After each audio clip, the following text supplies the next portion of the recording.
यूहन्ना की इंजील तीसरा बाब और 14वीं आयत में यूं लिखा, और जिस तरह मूसा ने सांप को बियाबान में ऊंचे पर चढ़ाया, उसी तरह ज़रूर है कि इब्ने आदम भी ऊंचे पर चढ़ाया जाए। आमीन। अब हम देखेंगे कि मूसा नबी ने सांप को बियाबान में ऊंचे पर कहाँ और क्यों चढ़ाया था। गिनती की किताब 21वें बाब में लिखा कि इसराइल कौम ने जब खुदा से बगावत की तो खुदा ने उन लोगों में सांप भेजे और सांपों ने लोगों को काटा और बहुत से इसराइली मर गए। तब वो लोग मूसा नबी के पास आए और कहने लगे, हमने गुनाह किया है, सो तू हमारे लिए दुआ कर के खुदा इन सांपों को हमसे दूर करे। और मूसा नबी ने लोगों के लिए दुआ की। तब खुदावंद ने मूसा से कहा कि एक सांप बना ले और उसे एक बलि पर लटका दे, और जो सांप का डसा हुआ बलि पर लटकते हुए सांप पर नजर करेगा वो जीता बचेगा। चुनाचे सांप का डसा हुआ शख्स जब बलि पर लटकते हुए सांप को देखता तो वो मरता नहीं था बल्कि बच जाता था। इसीलिए यीशु मसीह ने कहा, जिस तरह मूसा ने सांप को बियाबान में ऊंचे पर चढ़ाया, उसी तरह जरूर है कि इब्ने आदम भी ऊंचे पर चढ़ाया जाए।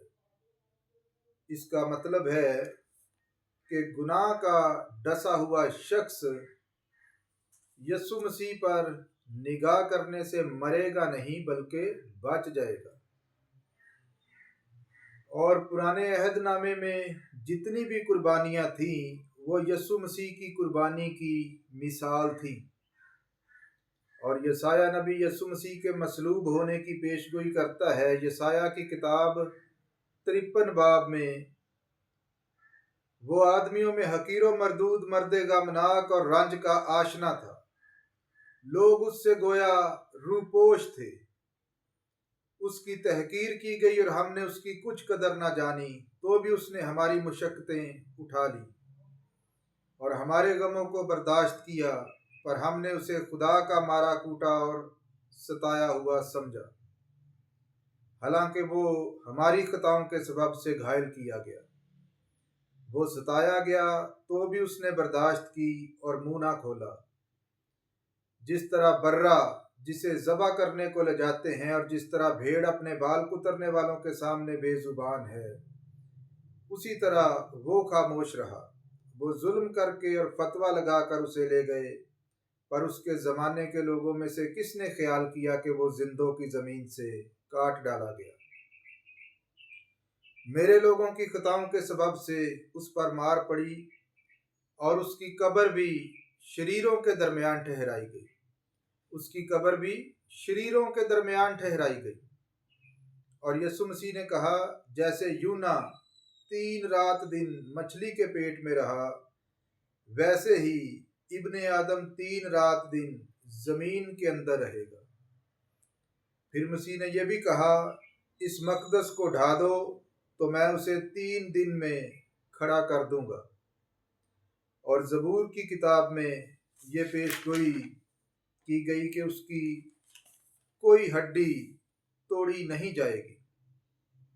और यूहन्ना की इंजील उसके 19 बाब में ये लिखा, यीशु मसीह जब मसलूब किया गया तो जो शख्स मसीह के दाएं और बाएं मसलूब हुए थे, उन दोनों की टांगें तोड़ दी गई, लेकिन यीशु मसीह की सलीब पर कोई हड्डी ना तोड़ी गई।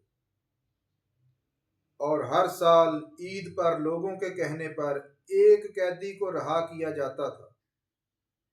और पिलातुस ने लोगों से कहा, तुम किसे चाहते हो कि मैं तुम्हारी खातिर छोड़ दूं, बराबा को या यीशु को? तो लोगों ने बराबा को रहा करवा कर यीशु को मसलूब करवा दिया।